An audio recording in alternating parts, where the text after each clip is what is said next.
So you're in favour of keeping the decisions, political decisions, within the UK and not letting them be leaked out to outside bodies like Europe?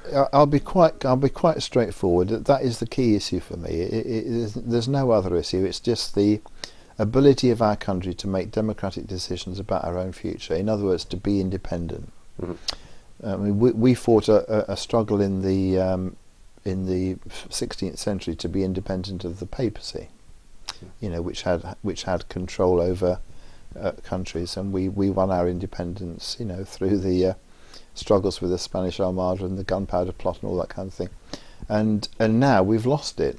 The ability to make many key decisions in our country has been lost. Mm-hmm. But what I would say to you, Richard, is I'd go one step further, and I would like our country to adopt the Swiss model, all right, which is about the most democratic system you can have on earth. Let me just briefly explain what happens in Switzerland. Every year the Swiss go to the polls, right, not to elect a government but to vote on particular issues, and the current position in Switzerland is that I think it's a minimum of 35,000 people or 50,000 people. If they sign a petition saying we want to vote on this issue, the government is legally committed to hold one, right? And every year, Swiss people who are interested in issues, might be immigration, might be health, might be education, whatever it is, they demand petitions, and every year the Swiss vote on about 10 to 20 issues. Really? You may have come across the most recent one. There was a very contentious vote on immigration, mm-hmm. and the Swiss voted something like 51% to 49% to have tighter immigration controls. But basically, this is perfect democracy, really. Right. And one of the interesting things is that when they have those elections, there's a ballot paper with, you know, what is your opinion on this question, on this question. About 80 to 90% of people go to the polls because they are making decisions. Right.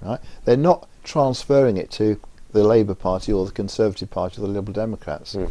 It's called by the name of direct democracy. Right. And that is surely the best model. Mm-hmm.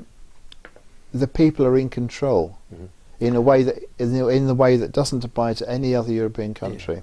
Yeah. I would add to that in order for that to function well, the people need to be informed of the truth. Yeah, they without do. Any they do. Yeah. Media trying to obfuscate and fool them into. Yeah, quite so. Which I'm sure we'll talk about. Yeah. Now, one way of protesting against European integration is to protest against their system of measurements in weights and in meters versus yards, etc. Now you use that to great effect in a campaign. Just tell us about that, Tony. Well, the background to that is quite simple. At the very time I was appointed as Geoffrey Titford's secretary and setting up his office in Chelmsford, at that very point, the newspapers started publicising a regulation which would take effect on the 1st of January 2000.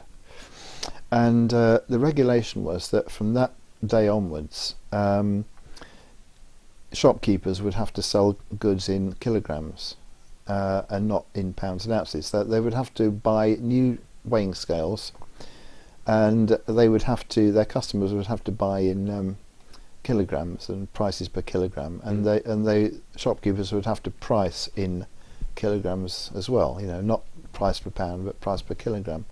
And quite honestly, when I researched that, I thought, what is all this about? Hang on a minute, you know, we've got a perfectly good system of weights and measures which we're all familiar with. You know, the price per pound. We weigh our babies in pounds and ounces. We describe ourselves in stones and pounds, and I thought, well, what is all this about? You know, and I then discovered that there were swingeing fines if you breach this regulation. Well, in October of that year, in October 1999, there were many big political meetings at that time about the European Union. It was very much the subject of debate.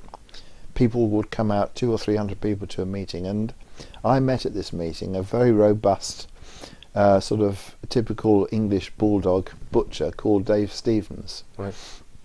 who was a butcher down in Leon Sea, and he said, you know, typical sort of English language, I'm bloody well not having the European Union telling me how to sell my, you know, my cuts of meat. I'm not changing my scales, you know, I'm not, my customers don't know what a kilogram is. And what then happened was that some trading standards official issued a warning saying, look, you know, if people want to be martyrs and defy the legislation, then they've got another thing coming, because we'll be after them, you know, we'll punish them, we'll fine them, we'll take their scales off and all this kind of thing. And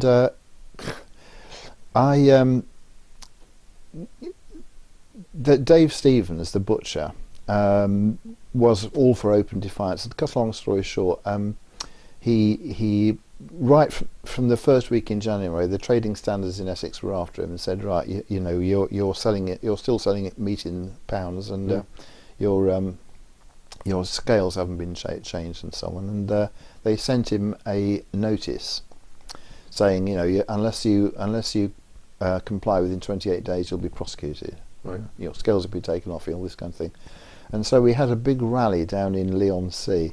It's fascinating how these things took off, because we had the world's press came down at this event. It became a big kind of international event. We had Russian TV down there, and people from stations all over Europe. And so that campaign took off in January 2000. And looking back at the comment made by the trading standards officer had said, look, you know, if you want to make martyrs of yourself, go ahead. We'll tackle you. And so I said to Geoffrey, let's start a fund to help people who want to defy the legislation. And we set up something called the UK Independence Party Metric Martyrs Fund. Right. And opened a bank account. Very edgy to do so, because the European Union has got very strict rules about how MPs spend their allowances. Right.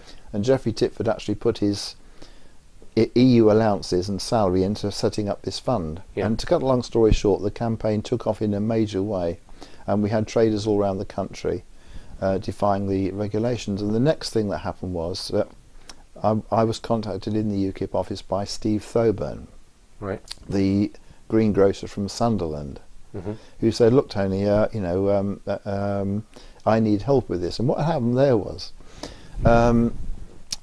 Steve Thoburn had completely ignored these regulations. He hadn't changed his scales.